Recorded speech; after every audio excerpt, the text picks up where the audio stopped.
Hello everyone, here is Malwina Stach and I am here with amazing Dr. Joe Dispenza. I met Doctor through my favorite documentary, which is What the Bleep Do We Know, many years ago.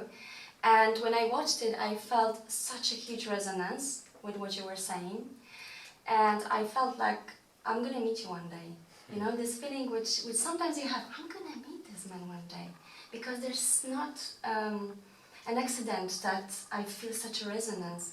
And here I am with you, talking about my favorite topic, which is lucid dreaming, which is my biggest passion. Joe is a neuroscientist. He travels around the world teaching and lecturing and doing workshops and helping a lot of people. He's also a doctor chiropractor.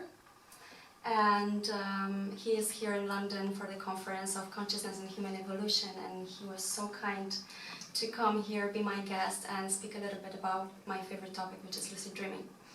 So I would like to ask you, Joe, if you could, from your all experience and your teachings and all the knowledge you have and the wisdom you have, to speak a little bit about the power of lucid dreaming from your perspective. What is the power of lucid dreaming you would like to share with us? Well, I think that reality exists where your awareness is. If your attention or your awareness is on pain or on suffering, then that of course becomes your reality.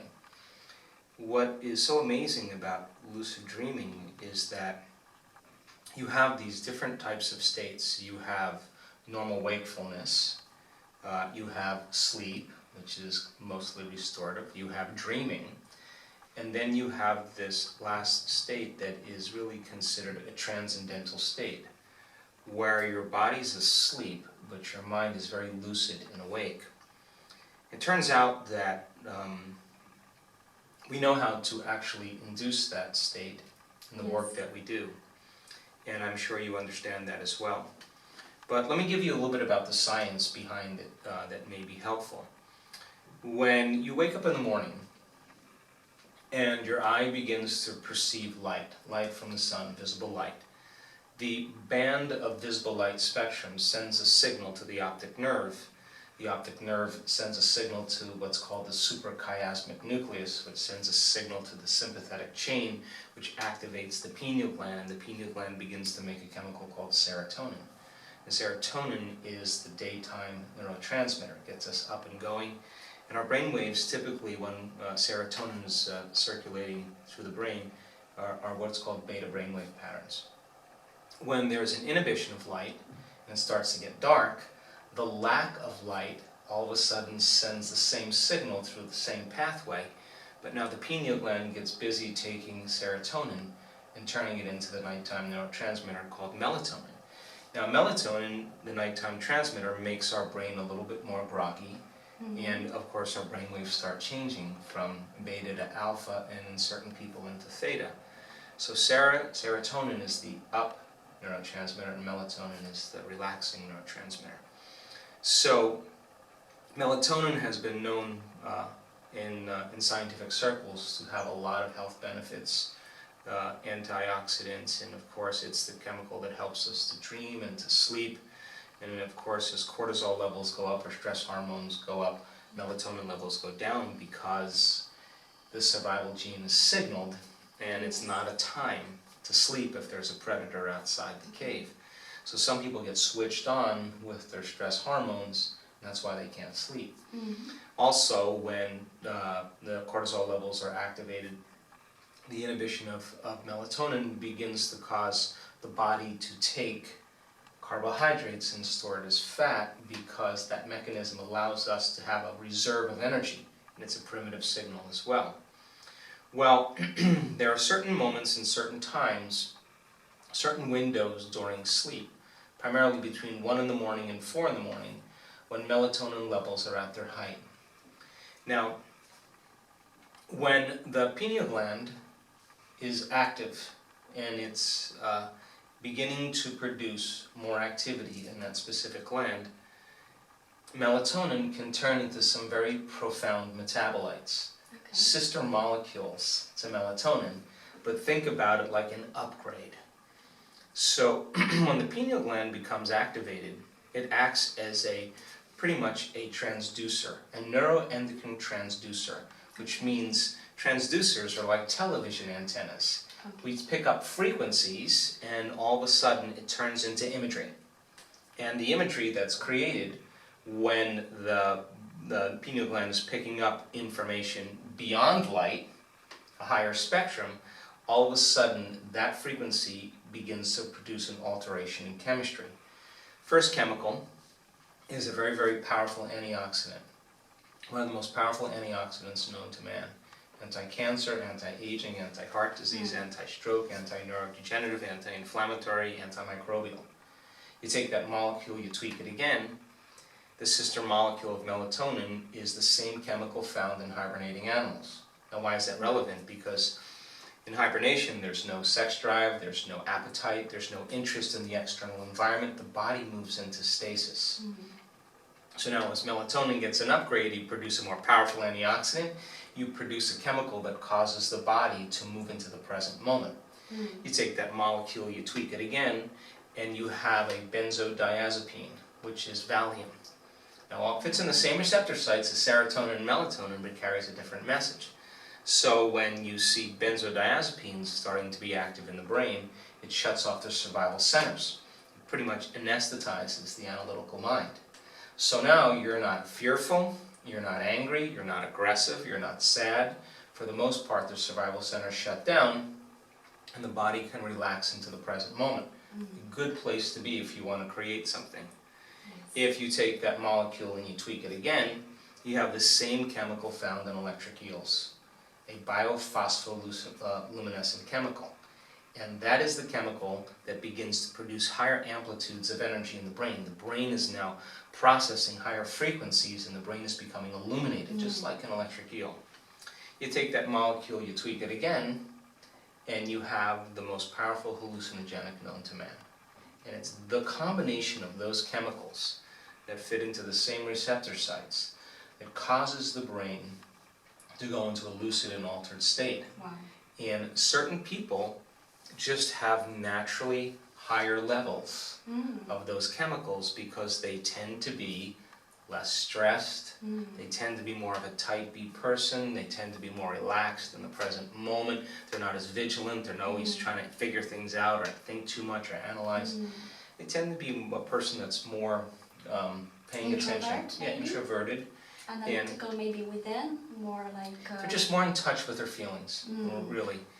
And so, when you get the full package of those chemicals, of course the person, all of their awareness is right on what's going on between their ears. In other words, they're having a full-on sensory experience without their senses, and it seems like they're there. What makes this so profound is that when a person is having an inner event, and they have a greater level of awareness because their senses are heightened, they seem like they're there.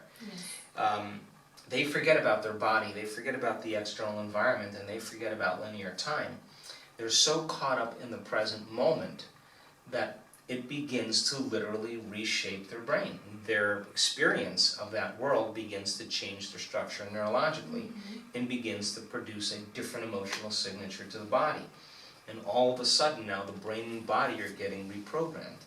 So, as you know, the ultimate state then is to become so conscious that you can direct outcomes when you're there. Now, when you're beginning to direct outcomes, you're now going to have to step into the world of physics and outside the world of biology.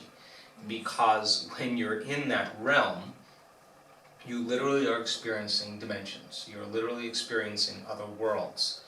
And there are infinite frequencies that the brain can transduce into imagery, depending on the person's consciousness, person's level of awareness, their emotional states, and the ability to be able to direct those transcendental experiences begins for us to become more preoccupied with that journey into the dream time, into the dream world. And that's when we come back to this world And when we have enough of those experiences, the brain only perceives equal to how it's wired. You all of a sudden starting to perceive more of reality that's always existed, but you didn't have the circuits to perceive it. Yeah, that's incredible. So that explains as well my experience I had a few years ago, because I've been lucid dreaming for almost 30 years now. It happened something very weird to me, because I was able to come into this state, the same feeling which I have in my lucid dreams, and switch on the lights, the broken lights in the car. And I was like shocked in a way, but in the same time something was very peaceful, like it's normal. Like it happened in this life in the same way like it happens in regular lucid dreaming. So how would you relate to that? How would you explain that then? Well, look, I mean, we need a bottle of wine in 2 hours for this answer. Yeah, because you said that in your teachings you always say how thought affects our body, how we can heal with just thoughts and emotions and coherence. So I was wondering, like, it also affects matter in some ways. Well, Einstein said the field is the sole governing agency of the particle. He didn't say the particle controls the particle, he says the field. So when you're truly in that realm, in the realm of the quantum, you're not in the realm of the material, the particle, you're in the realm of possibility. Yeah. If we're deep enough into that realm, we can begin to instruct or command matter as the result of our conscious intention. So in other words, if you're having a full-on sensory experience and it seems so real to you that you're literally switching on or switching off the light, and all of your attention is there, and you're doing it from the field, theoretically, you should be able to produce more measurable effects on the nature of reality, on the material world. And now we're getting into the mystical. We're getting into the realm of the masters that really were able to begin to influence outcomes in a very short amount of time. It's nothing scary or nothing that goes into the model of possession or anything like that. It's just a skill. And I think that the more you practice it, the greater effects you produce. Yes, because the time of manifestation in my life, it becomes shorter and shorter, so that was really interesting. So if you could tell us, people who watch it, more about the benefits from your point of view of lucid dreaming. Why we should, if we should or if we want to learn lucid dreams, what would be the main reasons you could? Well, I believe that the biggest lie that we live by and we've been conditioned into believing is that we're linear beings living a linear life. I think we are dimensional beings living a dimensional life. And that they're in the quantum, in the realm where there's an infinite amount of time, the eternal present moment. There are infinite dimensions and spaces that are all rolled up in the present moment. So as we begin to experience greater and greater aspects of the mystery of the self, and you begin to realize there is no past life or there is no future life, they're actually stacked on top of each other. Simultaneous.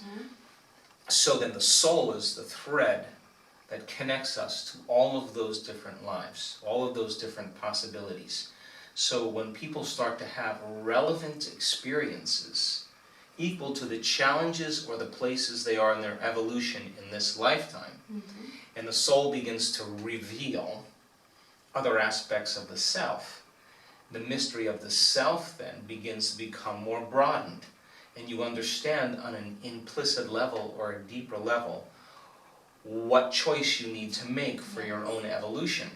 And gosh darn it, you only need a few of those, just a few profoundly mystical experiences that are happening in the present moment right now, where you can never return back to business as usual. So then the side effect of that is that you're less seduced by things that create separation or preoccupy us, whether it's competition or success or money or fame or beauty or whatever it is that people get caught up with.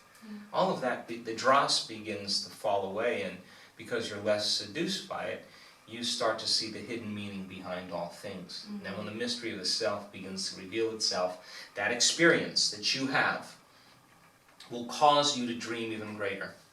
You can't dream the next dream until you have that experience, because you're journeying back to source and you're beginning to discover more of what's unknown. So then the experience then enriches the circuits in your brain, it produces a new emotional signature in your body, and your spectrum of reality broadens, and you start seeing things that have always existed but you didn't have the mind to perceive it. Amazing. Could you share with us one of your most profound lucid dreams you had, which maybe changed your life or maybe directed you in some way?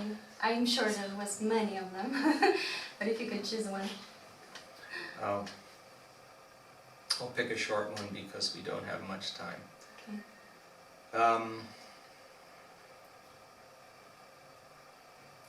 I unfolded into a reality where I was a philosopher in what was probably ancient Greece or possibly Turkey. And I was under the tutelage of a great sage and master from my childhood. And the philosophy at the time was to free people from conventional beliefs. And I had so much love and respect for this master teacher and he had instructed me that it was my time to go out and teach. And I was in this very strong body. I had a burlap kind of robe with a rope and sandals, and had a curly head of hair, and I had a beard, and I could smell my own musk and taste my own sweat. It was just surreal. And I loved my body. And I would go from town to town and deliver these teachings.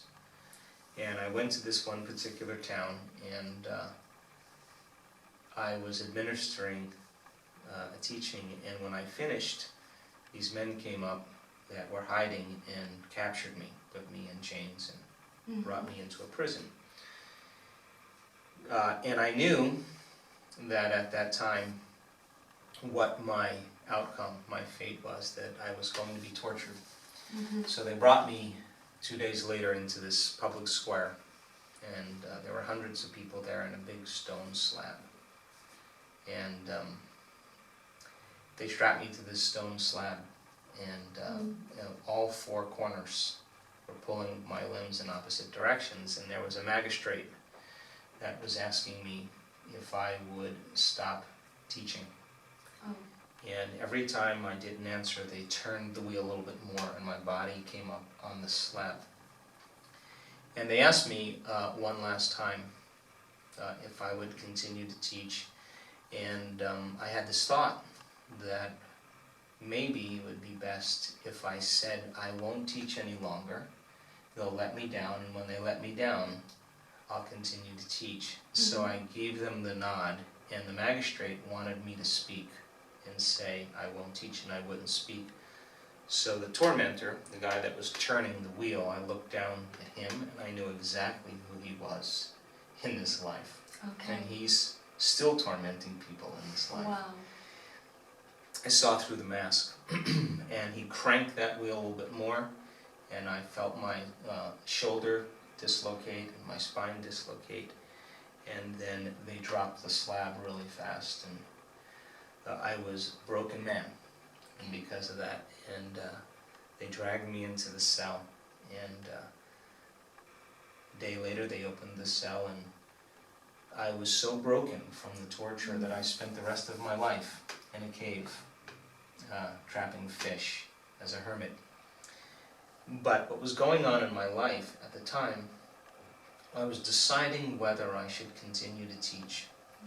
And when I saw that experience that was so relevant to me, I knew that I had to go out and teach.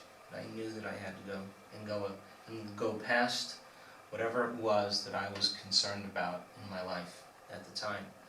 So the soul then reveals an aspect of ourselves. Now, would you call that a lucid dream? Well, I would call that a lucid dream in the conventional sense, but it was actually a parallel lifetime. And I was lucid in that parallel lifetime. So you were all the time, you knew kind of that it's a dream. I was both the observer, and the person experiencing it. Yeah. Amazing. I'm so glad you chose that decision to continue teaching. Thank you so much for offering your time to speak to us about your experience and about your knowledge about lucid dreaming. And yeah, I know you have to go now. You have now the conference. I have to go. So yes. thank you so much You're once welcome. again. Thank you all for watching, and see you on the next videos. Thank you.